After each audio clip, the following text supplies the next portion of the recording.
منزل سے آگے بڑھ کر منزل تلاش کر، منزل سے آگے بڑھ کر منزل تلاش کر، مل جائے تجھ کو دریا تو سمندر تلاش کر۔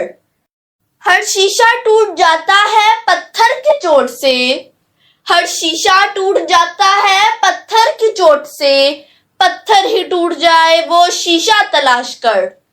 جناب صدر، محترم اساتذہ کرام اور میرے عزیز ساتھیوں، السلام علیکم۔ آج مجھے اس پروقار تقریب میں جس موضوع پر لب کشائی کا موقع ملا ہے اس کا عنوان ہے 9 نومبر ڈاکٹر علامہ محمد اقبال۔ صدر علی وقار، اللہ تعالیٰ جب کسی قوم پر احسان کرتا ہے تو اقبال جیسا مرد قلندر، عظیم مفکر اور مصور عطا کرتا ہے۔ اقبال جیسی ہستیاں مائیں ہزاروں سال بعد پیدا کرتی ہیں۔ علامہ محمد اقبال 9 نومبر 1877 کو سیالکوٹ میں پیدا ہوئے۔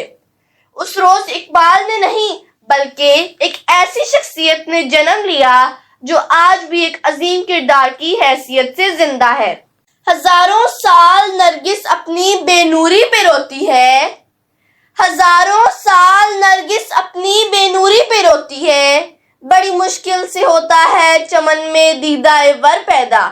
صدر ذی وقار، اقبال نے جس دور میں آنکھ کھولی وہ مسلمانوں کی بدحالی کا دور تھا۔ مسلمان جو کبھی جاہ و حشمت کی اعلیٰ عہدوں پر فائز تھے، غیر ملکیوں کی بربریت کا شکار ہو کر ظلم و ستم کی گہرائیوں میں گر چکے تھے۔ ان کی آزادی سلب کر لی گئی تھی۔ مسلمان غلامی کی زنجیروں میں جکڑے ہوئے تھے اور انسانیت اندھیرے میں گم تھی۔ گنوا دی ہم نے جو اسلاف سے میراث پائی تھی، گنوا دی ہم نے جو اسلاف سے میراث پائی تھی، سریا سے زمین پر آسمان نے ہم کو دے مارا۔ صدر علی وقار، علامہ محمد اقبال وہ دانائے راز تھے کہ جس نے ملت اسلامیہ کے حصول کی لگن کی روح پھونکی، مسلمانوں میں الگ وطن کے لیے جذبہ پیدا کیا اور اپنی شاعری کے ذریعے خودی کا پیغام دیا۔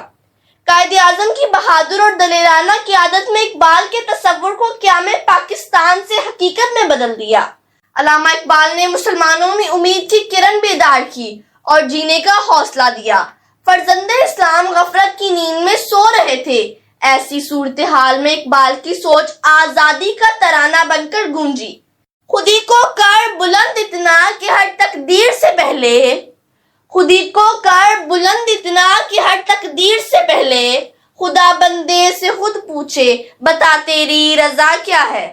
جناب صدر، شاعر مشرق، حکیم الامت، مفکر اسلام اور مصور پاکستان ڈاکٹر علامہ محمد اقبال نے اپنی مشہور تصانیف بانگ درا، بال جبریل اور ضرب کلیم کے ذریعے بڑے صغیر پاک و ہند کے مسلمانوں کو خواب غفلت سے بیدار کیا۔ اگر مسلمانوں کو اقبال کی قیادت میسر نہ ہوتی تو ان میں الگ سرزمین حاصل کرنے کی سوچ کبھی جنم نہ لیتی۔ علامہ اقبال کے ارادے پختہ اور غیر متزلزل تھے۔ آپ کو نوجوانوں سے بہت امیدیں وابستہ تھیں۔ آپ چاہتے تھے کہ نوجوان آگے بڑھیں اور ملت اسلامیہ کا حصول ہر صورت میں ممکن بنائیں۔ جوانوں کو میری آہیں سہر دے، جوانوں کو میری آہیں سہر دے، پھر ان شاہی بچوں کو بالوں پر دے۔